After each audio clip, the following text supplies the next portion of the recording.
wife, Kira, who was a production assistant on the film and great emotional support.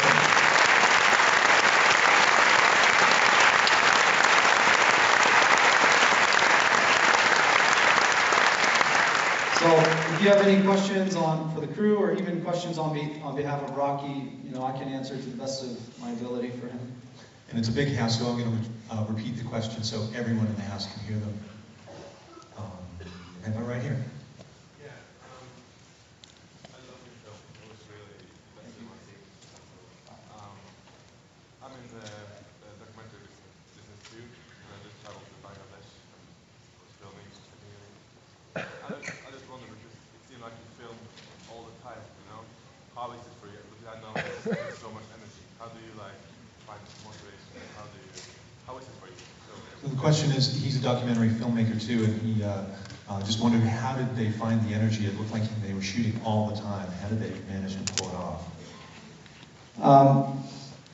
Sometimes we didn't have the energy. We had about 5 cameras with us for the first trip. The second trip I was alone, but the first trip was about 5 weeks of non-stop filming, and we had an 8mm camera and we had a handful of other digital cameras, and sometimes we would get sick of filming and we'd set the camera down and a kid would grab it and go film. So that was fun too, because they felt like a part of it and they were excited to film, and we even used some of their footage in the film. Not a lot, because most of it was, they couldn't figure out the whole zoom thing, so they would zoom in and get stuck. It would just be a lot of shaky camera work. But yeah, sometimes we got lazy, but anytime that there was anything even subtly important, we were very intent and had a lot of conviction to make sure we covered it properly. So I hope that's helpful. Let's see, on the white right there, yes.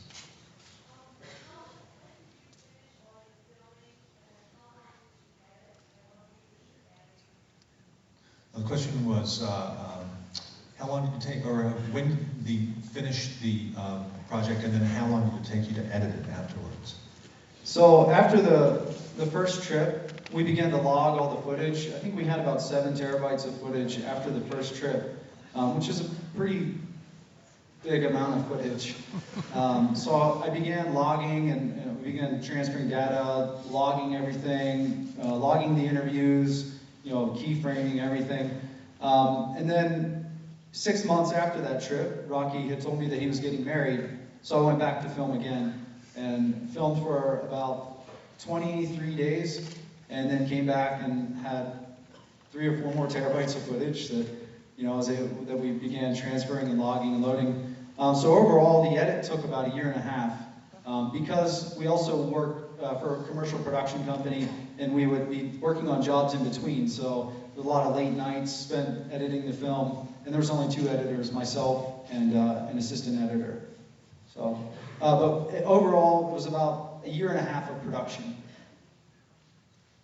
3 years total for the whole process. See the gentleman in the back here.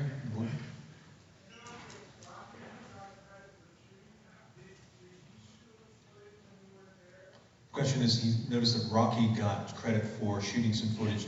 What did he actually shoot? Was that while you weren't there?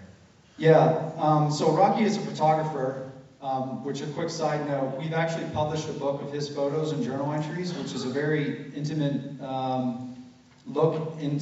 intimate and raw look into his transition to India and many things that aren't in the film that happened before the film and even after.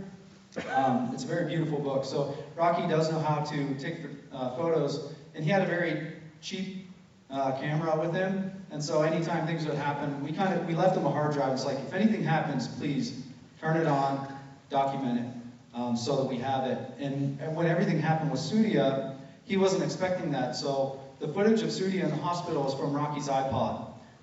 So there were a handful of scenes that's all he had on him, and he would get the footage for us.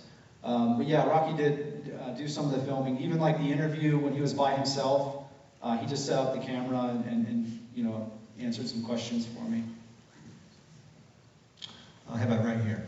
How does the orphanage get funding and support, and then how is Rocky doing, and how is he supporting a wife success.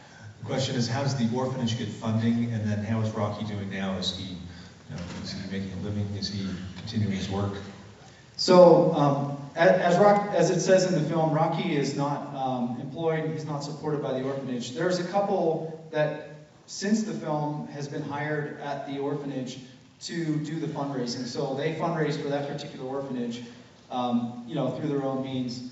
One thing we're doing is all the profit from the film that we make, if we sign a distribution deal, it's all going to Arms Around the Child, which is a worldwide HIV initiative, and a large percentage of that is being given to Rocky and the kids. So we have a lot of dreams and a lot of things we want to do.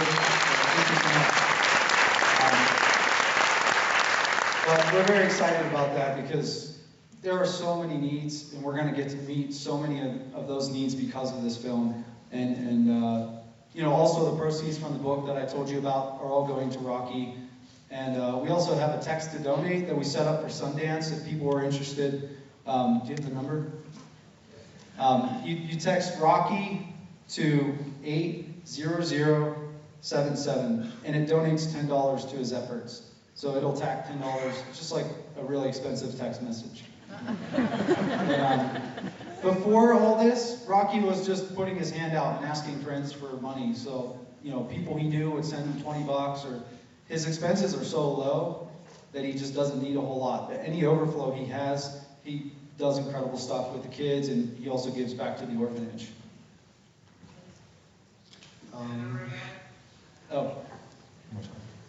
The number is 80077, and you text Rocky to that number. Make sense? Cool. Right down in the front row here.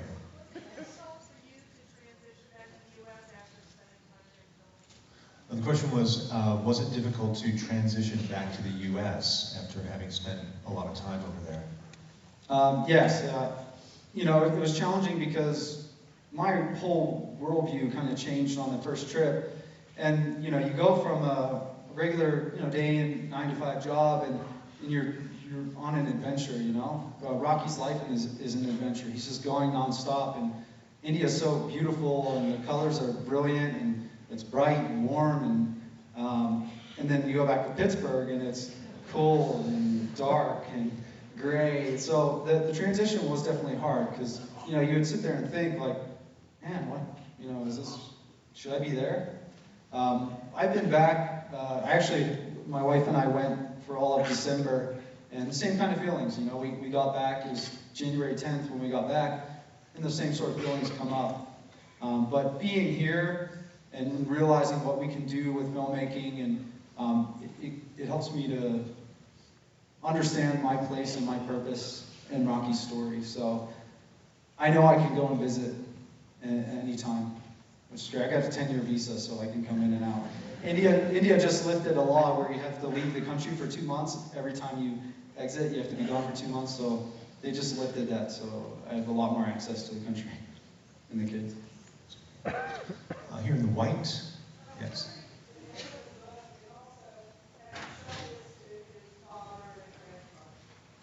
The question is, what was the first part again? I'm sorry. The name of the book, and has the film been shown to his father? The book is called, you actually see the prototype in the film. Rocky published that himself on a website, and then we took it and made a really nice publication of it. The website is animalmediagroup.com, and the book is called I Was Always Beautiful. All the proceeds go to Rocky. Rocky and his dad are actually doing great. His dad saw the film and was blown away by it. I mean, he wept, and they held each other and cried, and it was a really beautiful moment. And his dad is like his #1 fan right now. He told me off to the side, Rocky's not here, so I can share it. He was getting his passport and visa because he wants to come visit him, which is crazy. Right here in red. So I have a question for your wife. And so you're one of the first spouses to be on the stage with a husband, so I've been wanting to know this question for a while.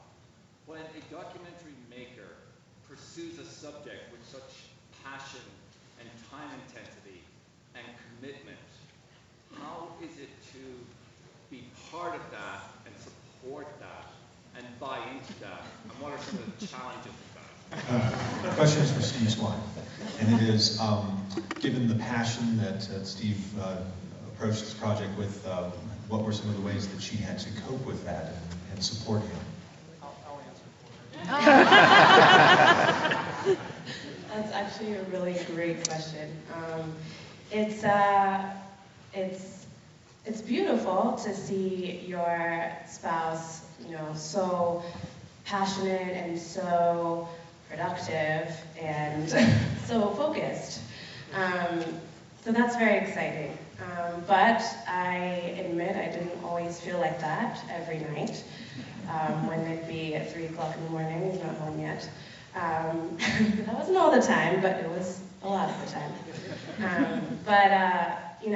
Times like this make it so worth it. And the message is so important, and it was so much bigger than just my husband and even Rocky. It was just so much bigger that I couldn't help but get behind it. So.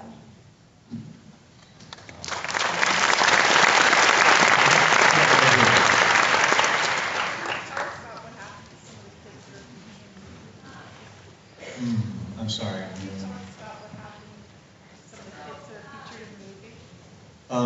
Tell us what happened to some of the kids that were portrayed in the movie is the question. Yeah, so they actually have not had any serious issues since Sudia. So it's been 1.5 years since anything has happened, which is pretty awesome. Sudia is doing great. His eyes are a little, he has a hard time in the sunlight, so that's like the biggest side effect he got from it, is his eyes. He has a harder time seeing. But we showed him the film, we showed all the kids the film, and it was so cool because like Indians really love cinema, and he felt like a total hero, and the kids just thought he was the coolest thing. So it was really exciting to share the film with him. Anita is also doing really well. She's a ball of joy. She got out of the hospital, her hair grew back, she looks as beautiful as ever, and we got to spend a lot of time with her. And all the other kids are doing really well. I mean, some of the kids have moved on from the home that weren't featured in the film, and they're living on their own. And one of the efforts that we have is to basically help them transition into society, because it's hard for people who are HIV positive to have regular Indian jobs because it's so demanding. So one of our hopes is to create small businesses that they can run on fair hours and great wages with jobs that aren't super demanding. And they can live a normal, happy life and not kill themselves in the process. That's one of our hopes. And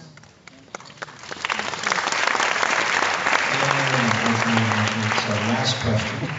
Emma, right here. The question is, can you repeat the website that was at the end of the movie? Yeah, so we are partnered with Act 5 and Arms Around the Child. At the end of the day, like, the problem is even bigger than Rocky in India. It goes, to many other kids, and there are many other orphan kids who need mommies and daddies and don't have a Rocky in their life. But to give directly to Rocky, that's the website we have. It's givethemlight.org. This is a 501c3 we set up to basically give aid directly to Rocky. So it's givethemlight.org. Thank everyone for coming.